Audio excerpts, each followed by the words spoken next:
going on, everybody? 360 Digital Closing Bell here on this gorgeous Friday, August 28th, 2020, episode number 42 here on a week look back. I am your humble correspondent, Michael Tanner, joined as always by the executive producer of the show, the purveyor of the show, and the director and publisher of the world's greatest website, oilandgas360.com, Stuart Turley. How are you doing this morning?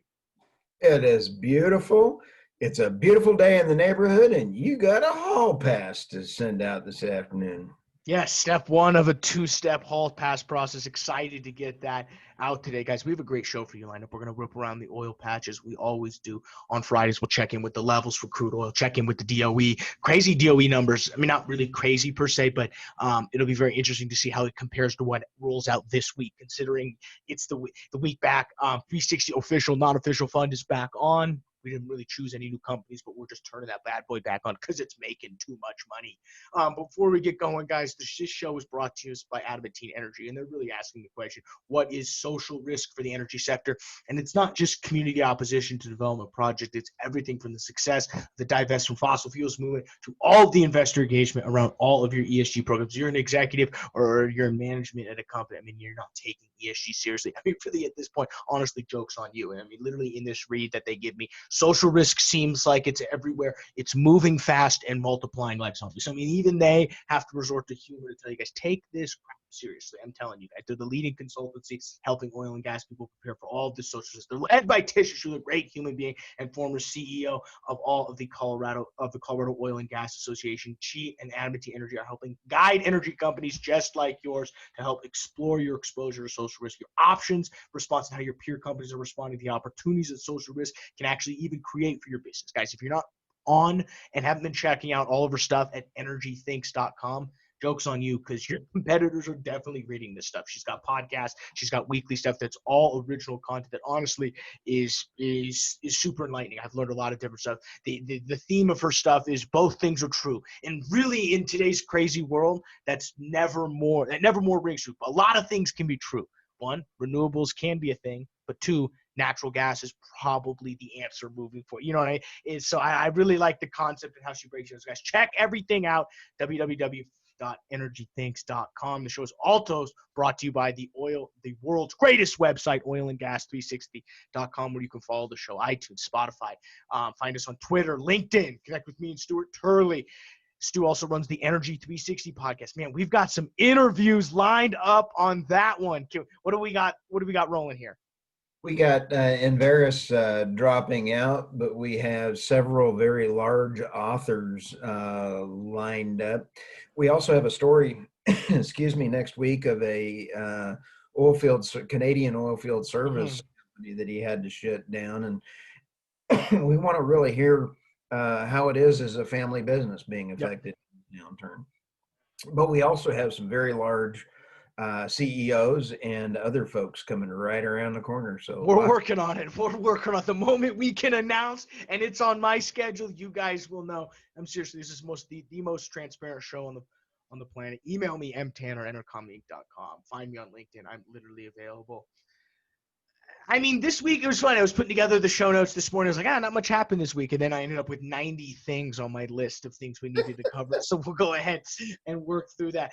I think personally, biggest story of the week is probably Blackstone selling their Cheniere Energy stuff, specifically their pipelines to Brookfield. I think it just, the M&A we've been seeing has been revolving around pipelines. This is just another example of that. For those of you who missed this story, this happened Tuesday or Wednesday. I get so jumbled with the days. But Blackstone Group, which is obviously the world's largest investment group, selling their liquefied natural gas export terminal in the United States, which is AKA 40% of their Cheniere Energy Partners LP stake, to Brookfield Assets Management for $34.25 a share. Pretty good deal. Going to gain it's about a $7 billion transaction. Blackstone in 2012 purchased it for $1 billion. So if you count inflation, that's $1.8 billion. So they saw about a $5 billion gain, depending on who the fees are. What's a few billion? I'll take it. We could have been the advisors on that. Blackstone, Brookfield, we could have helped out, advised this deal. But no, we dove in a couple of shows ago to Cheniere Energy's. Cheniere Energy is not Cheniere. This is not the ticker symbol LNG they are buying. This is a subsidiary, which is 90% of the revenue for ticker symbol LNG. So that just kind of gives you an idea. And so that's why the negotiated price that I told you of $34.25, that's just with people familiar with the matter. It's a private company technically, or it's a private subsidiary owned by a public company. So highly recommend going back and looking at that. I mean, just to give you an idea, that terminal generates about $4.3 billion annually in revenue. Pretty The good deal. ROI on that is going to be very short. Yeah, and when you can book because I think what a lot of people think is, okay, well, how much profit off that is? Well, that's not necessary. I mean, okay, yes, that's true. You definitely want to be generating some profit off that, but the amount of capital you have access to, you can go out and now borrow another $4 billion off that. You can now leverage up because you have, guaranteed revenue through. That's unbelievable. So, natural gas is only going up, dude. Don't get me started. I'm telling you guys, I was on a call this morning. If you're not hedging natural gas right now, you got to, seriously. I think the other story. Oh, I guess is there anything else about that Cheniere stuff, Stu? I know they're in your part of the portfolio, so we know you love them. But Did you like this deal? Do you not like this deal? What's your thoughts on it? I'm not sure I did. I thought it was a kind of a silly move for Cheniere. I need to go understand the management. Well, Cheniere, I guess what silly move for who? Blackstone to sell it? No, I'm not sure. Brookfield to buy it. Pardon? Who? I guess who are you saying? You said you're disappointed that they made the. Well, who is there? Are you disappointed Blackstone made the move or Brookfield made the move? I'm interested. That's all right. I put you on the spot. We didn't really talk about this. No, I was. Let me think on that. I think Blackstone messed. I don't know why you'd be selling natural gas infrastructure and LNG infrastructure in a time like this. I think Brookfield comes out. I mean, they're only paying $7 billion for this, which is, I don't know, a lot of money, but it's short-sightedness. I think it's a short-sighted mistake. I know, and maybe Blackstone's trying to get out of the LNG business because of a clean energy movement. The joke's on them. LNG is clean. You know what I mean? They're going to be in 5 years when they realize, in 10 years when they realize everyone's just using LNG and it's probably become commonplace. Yeah, so I guess that was I was asking you. I think Blackstone messes up because I think they take a short-sighted approach, take some money and run in COVID. And we see any of the pipeline M&A deals that are going on, people that are selling the pipeline assets are needing it for one reason. They need the cash. And that is really short-sighted. Just like you had said, they got leverage capabilities on those assets. Doesn't seem like a win to me for them. Yeah, I mean, again, I bet you from Blackstone perspective, hey, we can make $5 billion and exit a fossil fuel to make ourselves look good in the public square. I mean, that's an easy PR move to make, especially when they have a lot of other deals going on. That's what I don't know anything. I have no information about why they did. That would be my guess. They're sitting up in there. I mean, they're just at that level. You're playing fantasy football, but with real money and real companies. You know what I mean? Like, it's like being the owner of running Blackstone is like being an owner of an NFL team. You get to play fantasy football, but in real life. But what they are doing is typically what a lot of people are doing is assuming that you can make it to nirvana, green energy nirvana without natural gas. You got to have natural gas to get to pure renewables. Let's just take a look at all them blackouts going on in California. Exactly. And speaking of pipelines, go to Access back in the news. And I know this is like a broken record, circa 2017. But on Wednesday of this week, the U.S. Army Corps officially got notice that they have until the end of the month, theoretically, so you have till Tuesday to submit options on what happened or risk another hearing in which they could shut the pipeline down. So, I mean, it's just political, I think, wavering. They're not going to shut this thing down. There's no way. 570,000 barrels a day, and we've got rolling blackouts. Yeah, trust me, they're not going to shut this thing down. So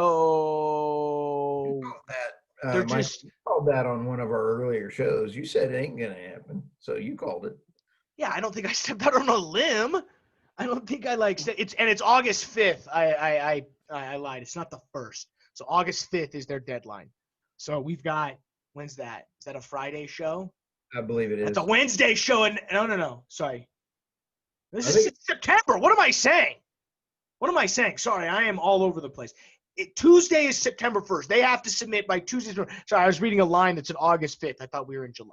My bad, people. I'm just messing up. holy smokes, you need some coffee. Right here.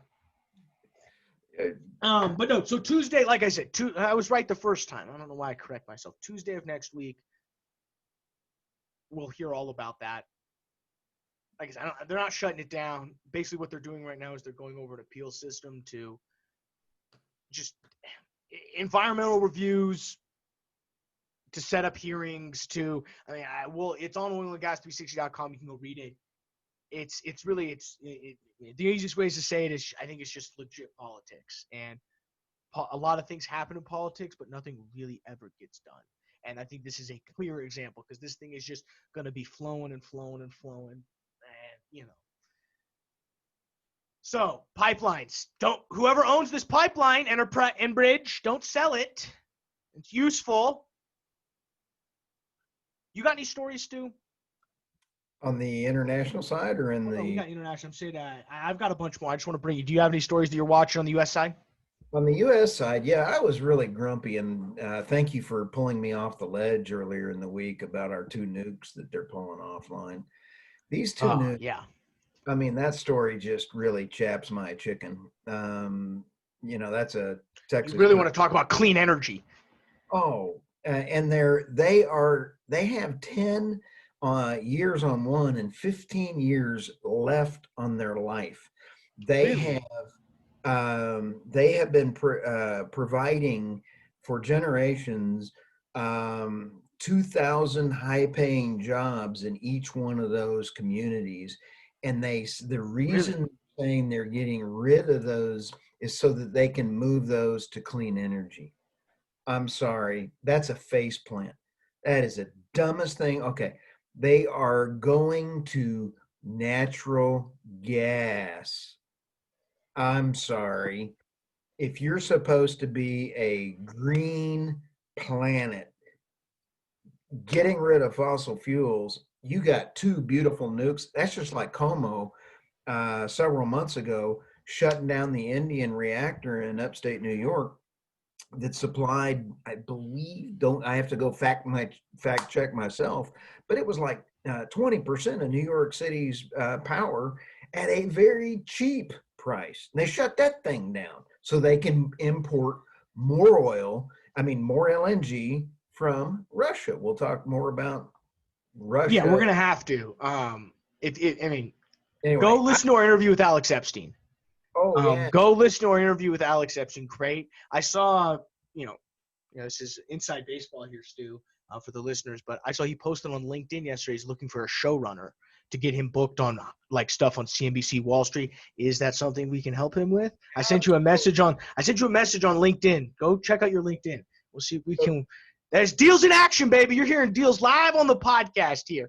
But no, I go listen to that episode. I highly recommend people go listen to that, because we talk all about the nuclear is probably the answer. Nobody wants to admit it. I mean, even from an oil and gas guy, it's hard to admit, but nuclear is probably the answer, especially if you can figure out, safer, because I think the part that scares people is the scalability. Now, as you talk to people who know nuclear, they don't even think that's an issue.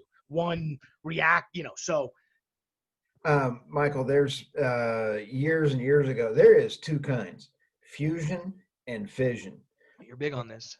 And I'm sorry, I am a nuclear fan. I'm also a oil fan, because 80% of what we use, no matter 80% of the production of oil is used in everything you use, from coffee mugs to you know, iPhones, you know, everything. So now the nukes.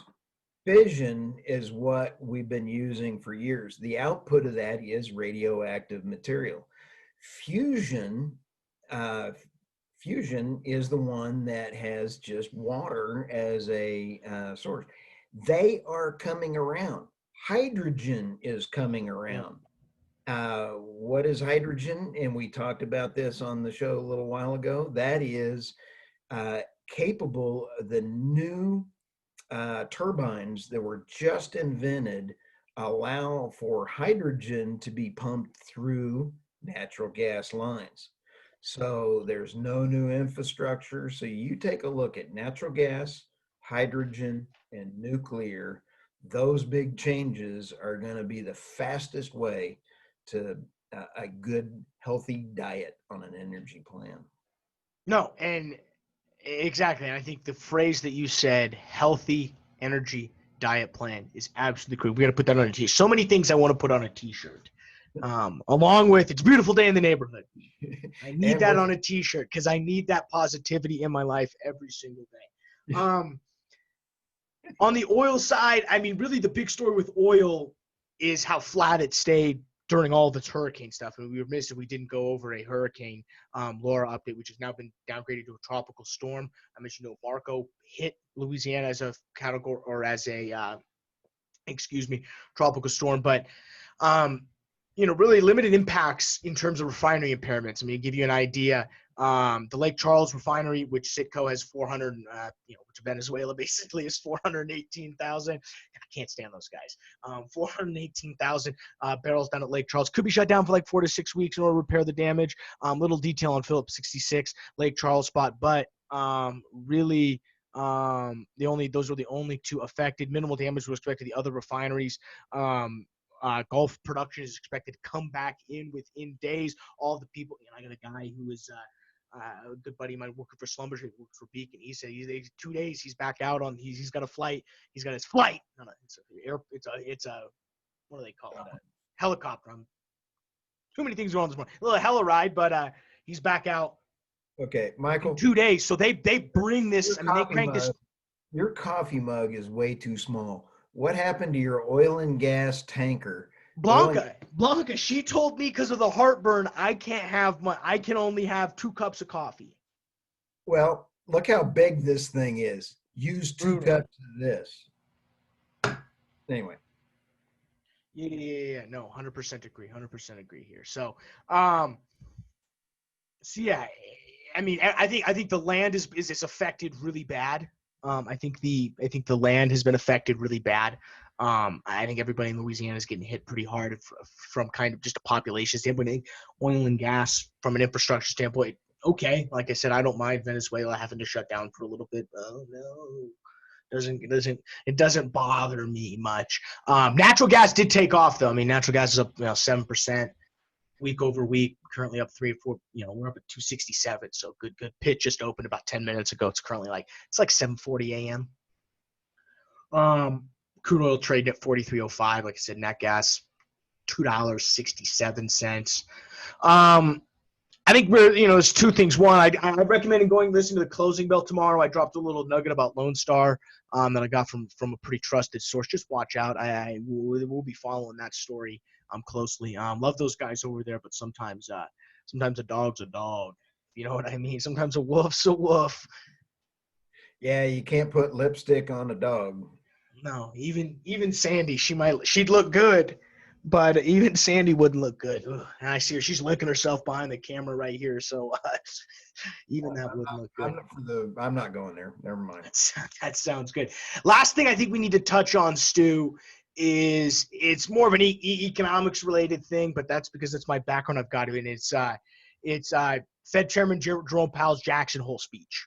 I think it got a lot of attention because it kind of completely it officially flipped the script on what generally the goal of the Federal Reserve is. Now, to give you an idea, the Federal Reserve, way back when it was, inception, was charged with a couple things. Its power sort of grown, and really they're tasked with a couple things: managing unemployment and managing inflation. And they have a formal they have a 2 percentage point inflation goal that they like to keep. They think inflation at 2% is something that is very good. How do you manage inflation costs? Well, if there's more money available, things just naturally increase. That's what happens when the supply of money increases. This is what we got to learn as an economics major. You got to calculate supply of money, and you can actually calculate an inflation percentage, because how much money is moving into the system versus how much do relative goods cost over time on an annualized basis. And how they set and how they manage inflation, how much money gets moved back and forth, is by what's called the federal funds rate, which is the rate at which banks borrow money between each other. It's the rate at which it's basically overnight lending between banks. If you've watched any of the 2008 movies, I watched, There's Too Big to Fail. I highly recommend that. If you ever watched one of those movies, I mean, it's wild when you're talking like, Jamie Dimon gets a call from the people at Morgan Stanley and says, yo, I'm 40 billion short for the Asian Open in 45 minutes. That's not good. Not good. So the idea is, if you can get money flowing via a low interest rate, aka 0%, which is, it's been that way for a while, but it's never been officially stated that, hey, we're going to keep it low in order to make sure inflation rises above 2%. Because when inflation rises, people get paid a little. I mean, there are benefits to higher inflation on some level. Do we want hyperinflation? Do we want Venezuela 500% inflation? No, I don't want to be burning cash because it's cheaper than me turning on electricity. That's not what we want. But if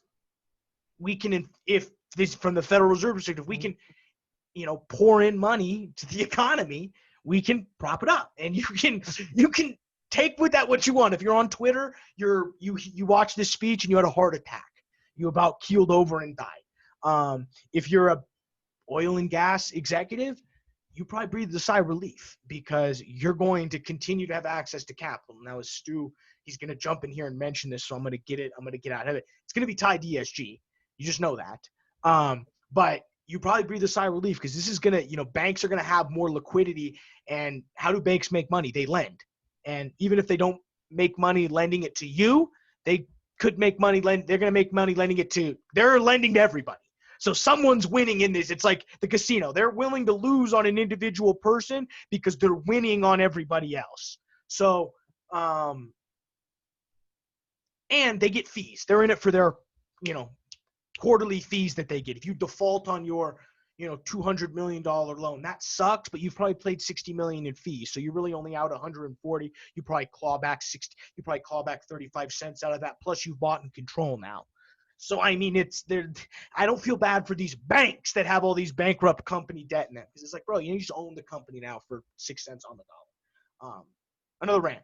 Point is, if you're wondering what Jackson Hole means for the oil and gas industry, I think it's a sigh of relief if you're an executive. I think if you're one of these, if you've been railing on overspending and capital destruction in the oil and gas industry, you won't like this, because I think you're going to see just more capital pour into this. Specifically, I think this helps private equity a lot. I think private equity backed companies, because they deal a lot with the borrowing and all that stuff. So, I think it's a pretty good overview of what happened in the week. Stu, is anything on the U.S. side happened we got to cover this week? I think you covered the highlights. I think we're good. I mean, there's a lot that happened. Lillis Energy, there's some stuff that's got to drop with them. What happened? Who's going to buy them out? It'll be very interesting. What SPAC's going to come in and buy them? Hopefully it's Terry Pagula's. I hope it's those guys out of Boca Raton. That would just make my day. That would just make my day, Stu. What do you have in the international news? Well, let's take a trip around the world in 80 seconds. Whatever we're going to call that. What is it around? No, it's around the world in 180 seconds. Isn't that some Disney movie? Yeah, something like that. First stop is Saudi Arabia. First stop is Saudi Arabia. Do what now? I'm just dying. Continue. Sorry. I just trip around. First stop on our trip around the world on the international news desk. This one would be a flying carpet. Our flying carpet lands in Saudi Arabia, and they are exporting now down 8.7 billion year on year. Take a look at that capital. You and I had talked on a different podcast. I believe Saudi, I have to go fact check this, but I think Saudi Arabia was around the $70 area for break even in order to pay for all their government sources and funding. So think about a staggering amount of money that they have lost year over year. Okay. On the next, are you all right? I'm good. I'm just watching you. Oh, okay. The next one is a story this morning. This one, our next stop is the Antarctic. And Novatek, which is the largest producer of natural gas in the world, and they have really busted out their Arctic stuff. This is all tied in here. They have their Arctic fleet. I think it was 3 weeks ago. They just had their first shipment of LNG to Japan.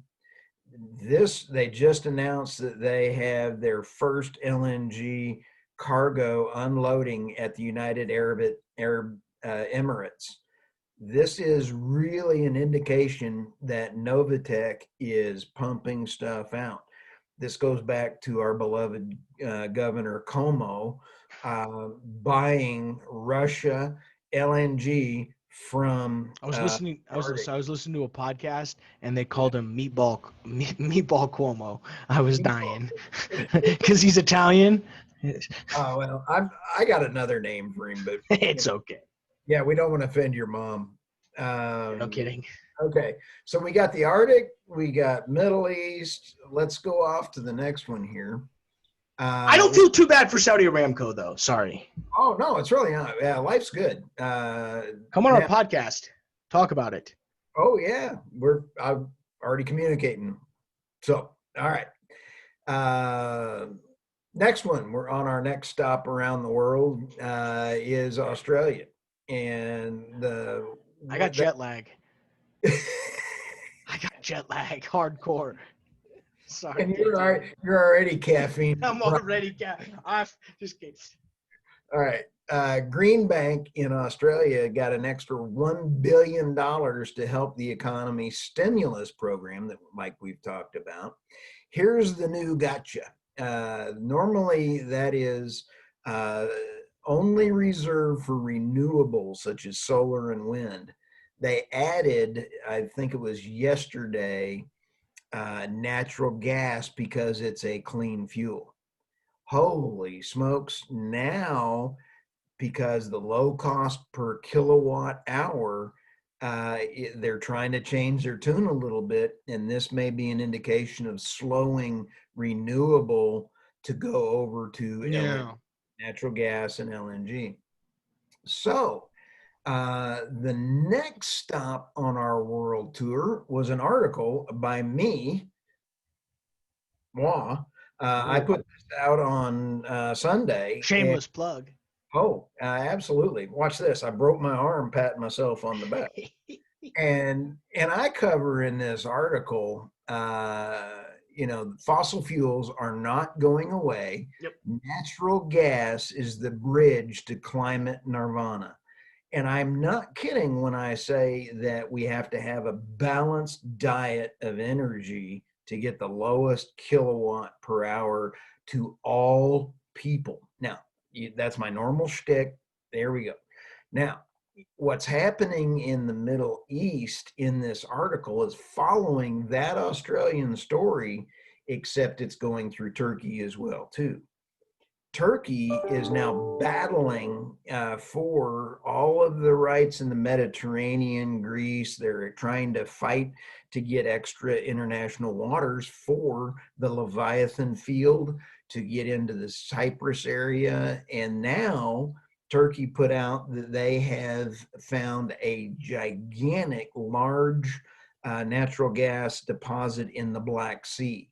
So the Black Sea is up in the north part of Turkey, the Mediterranean's in the south part. And so you're seeing all this. And the number one reason they're trying to do that is to get away from Novatek and the Russian pipelines and things. So all around the world in 180 seconds, and it's all intertwined, and it's all intertwined by natural gas. How's that sound? and we will die on the natural gas hill. If there's any hill we're going to plant our flag and die on, it's natural gas. So, Michael, how'd you like that trip around the world when we brought it all the way around? I'm just glad to be home. I actually don't like flying that much, so I'm actually glad, but I love it. We're going to have to make that a staple trip around the world. I think it's a great overview. I mean, I think it's time. Let's just move into the levels for oil trading, guys. This is sponsored by Sandstone Capital Group. These guys do great research, all their levels from their glimpse solution. Call us 949-561-1818. Great people. Love them. Tell them the podcast sent you. All right. Point of control for the week for oil, like I said, it's 750 right now. Oil's currently trading at 43.36, which honestly is a good number, but considering the fact that we've had a Cat 5 hurricane, we have a show and tell. We have a special guest host. We have a special guest host, my little Australian Frisbee dog. She is phenomenal. You got to see this one run for a Frisbee. I can only imagine. She's so cute. Hi, Michael. How are you? Sorry. Okay. Sandy's currently just licking herself down there, so she looked up. She's like, "What? You're talking about me now, Dad?" So like I said, sorry, as we digress, oil currently trading at 43.10 right now. Point of control, though, for the whole week, though, was 43.36. So it kind of gives you an idea of what happened during war. I think the problem was people were expecting maybe a little more actual natural gas and oil production hit than what ended up happening. We will see a really interesting cut when EIA drops their numbers. In terms of the levels, though, when I look at some of the, kind of the big levels, I think the floor right now is clearly 41.87. I mean, I think that's even generous. I think really the floor is 42.40. I like 42.68 if you kind of bring it out to a 10-day view. That's the point of control. So, I mean, we're still trading above that 10-day point of control. Price action, fairly neutral. I like 43 even a lot. I like 43.40 a lot. I'm neutral on oil right now. I wouldn't be trading it if you're looking to really swing trade this thing. I think there's some day trades to be had. I'm going to be in the seat next Wednesday because I'm interested with the CIA report that comes out. I think the algos are going to be I think they're going to be confused all in the same direction, which generally means it's going to run. And I'm a surfer. I like to ride the wave. So that's really about the only thing that I'd like to get in on. I mean, in terms of where where we see oil going, you'll have to check back into the podcast that we dropped Monday, but I don't know. I'm still neutral. It'll be interesting to see how today finishes. Like I said, on the nat gas side, really, I mean, nat gas has ran. Yesterday was a big day from the close to the open. I think it's just, I think it's a lot to do with this hot weather. Obviously, the hurricane season is not. I mean, you're hearing reports of 390 gas, quarter 3, quarter 4, sometimes quarter 1, 2021. I don't know if I believe that. I think $3 is a nice cap for that. But I mean, nat gas is going to continue to run. It's only going to continue to go up as we enter draw season, which is really going to punch that nat gas up. In terms of inventory levels, I mean, we're still at decent inventory levels when you take a look at it. So I'd recommend, if you're a natural gas producer, I think your outlook is bullish, but we'll kind of cover that more on the podcast. When we look at rig counts, overall drops by 7 to 282. 6 of the 7 rigs, though, comes from Texas and Kansas. Really no other changes throughout that. Hopefully, and this is what Emirates said, they came out and said they're hoping, according to their analytics, that 300 should be the number we're shooting for by the end of the year. So they're seeing with some of the numbers that are coming out, and this was also backed up by S&P Global Platts Analytics. Permian lost 1, DJ and the Haynesville all lost 1. Permian, 4th consecutive week of rig loss. Eagle Ford got the rig, so they got 10 now. So if anyone's gaining, it's the Eagle Ford down there. Good news coming out of the Eagle Ford, so we like them. But, really, like I said, Platts is expecting 309 by the end of the year. That was backed up by Emirates. We love those guys over there. So, yeah, I mean, rig count's not much to talk about. We'll be getting those new dashboards dropped this weekend, which will be really nice. Dive back in. Anything else on the crude oil side, Stu? We missing anything? I don't think so. You got a good coverage on it. I got a good cover. Well, let's go ahead and dive into the 360 official, non-official fund. But first, guys, the lawyers make us say this so we don't get sued. This segment is for entertainment purposes only. Everybody on the show, i.e. me, Michael Tanner, Stu, Stuart Turley, invest for our own account. We don't manage any outside money. We don't give investment advice. We don't offer or manage securities, or have any involvement in the regulated side of the industry. Remember, investing is risky, and you can and will lose your entire principal. With that, we really just kind of turned back on the fund. We're looking to add to it right now. I mean, really, the couple staples we have are Bonanza Creek. We are in at $14.86, which is really nice. Nat Gas, we are in at $1.82 with 2 contracts. I mean, we're really feeling some gains right there, which is really, really nice in terms of rolling those 2 contracts over. Could be looking to add to position. I'm considering buying ConocoPhillips. To be honest with you, if you were thinking about where my head's at, I think they can cover their cash dividend at their current oil price, and they don't have to take out debt to do it. They're one of like 6 companies I was able to find that can do that. Now, we're not in the dividends game, Stu, with this portfolio, but if you're a long-term investor, that's something to be interested in, is can they cover their dividend with cash flow? Someone like Chevron, they've kept their dividend the same, but they've used debt to pay for it, which isn't bad because stockholders gets that money. But if long-term, not necessarily, you can't do that every year. At some point, you got to generate money to pay dividends. I like ConocoPhillips. I'll probably be looking to get in on them. I mean, if we pull up their chart here, I mean, it's a good price, especially considering they're at a weekly. I mean, currently I think they're on a little move. I'm probably going to get in. I like 37 even right now. I mean, they're currently 38.28. Probably look to go long somewhere around 37. Is where I'm thinking. I just like what good volume we can get in and out of these bad boys quick. There's some good options we can play on them as well if we need to hedge the position as well. We're gonna have to call up Tomcat. Stu, I know you're big on LNG and Fang. Are you still gonna keep them in there? What's your thoughts? I'm out of Fang right now. Okay. And Rattler, I'm still in, which is their subsidiary pipeline organization. Oxy just presented at the oil and gas conference, and it was you did a great job. That was a lot of work by our team. But Oxy actually is approaching the buy sign, and their chart is all the features are coming in. So I'm watching Oxy. Also watching TPL. They got to come down a little bit, and I'm still trying to wait and see how that one goes. And on Geopark is still hanging tough for me. Duke, and I'm watching Devon. They seem to be doing pretty good.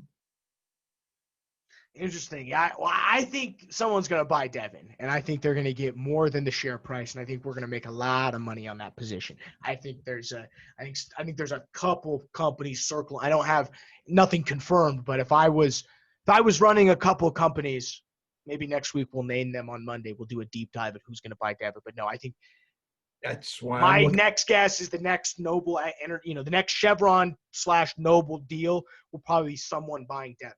And maybe we'll make that we'll do an M&A. Well, maybe we'll do some M&A chat Monday on the show. But yeah, I mean, the fund looks good right now. I'll put together some numbers this weekend so we can actually start we'll post our positions up on the oil and gas news desk so we can keep us all honest here. Stu, we miss anything for the show? It was a solid good 35, 36 minutes. I think we'll let him get out of here. Oh, absolutely. It was a fun show. You did good. Well, thanks. And with that, guys, we're going to go and let you get out of here. Step 1 of the 2-step all pass process is complete. Go ahead and start your day. Finish it up well. Check us this afternoon for the digital ticker. Thank you, guys.